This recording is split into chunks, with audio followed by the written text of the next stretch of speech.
ഈ ഹണിമൂൺ പോയിട്ട് വന്നതിന് ശേഷമാണ് പനി കിട്ടിയത്. ആര് പോയി?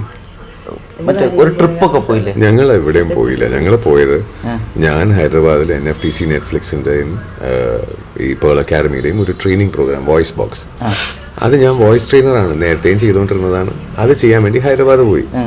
ഹൈദരാബാദ് പോയപ്പോൾ ശരി, കുഞ്ഞുങ്ങളും കുട്ടികളും ഇവിടെ ഇല്ലേ, അവർ വൈകുന്നേരം നമുക്ക് പുറത്ത് പോകാമല്ലോ എന്ന് പറഞ്ഞിട്ട് ഇവിടെ നിന്ന് അവർ അങ്ങോട്ടേക്ക് വന്നു. അപ്പോൾ എല്ലാ പ്രേക്ഷകരെയും പറ്റിക്കുകയായിരുന്നു ക്രിസും ദിവ്യയും എന്നുള്ളതാണ് ചോദ്യം. കാരണം ഇപ്പോൾ തന്നെ നിങ്ങൾ കേട്ട് കാണും, ക്രിസിൻ്റെ ഓഡിയോ ശബ്ദമാണിത്.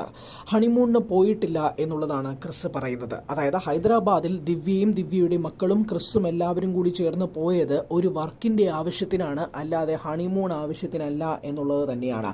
കാരണം ഇരുവരും ഒക്കെ തന്നെയാണ് ചിത്രങ്ങളും വീഡിയോകളും സമൂഹ മാധ്യമങ്ങളിൽ പങ്കുവച്ചിരുന്നത്. മക്കളെയും കൊണ്ട് ഹണിമൂണിന് പോവുകയാണ് എന്ന തരത്തിൽ തന്നെ ആയിരുന്നു ആ ചിത്രങ്ങളെല്ലാം പ്രചരിപ്പിച്ചിരുന്നത്. എന്നാൽ ഇപ്പോൾ ഏറ്റവും പ്രധാനപ്പെട്ട പുതിയൊരു അഭിമുഖത്തിൽ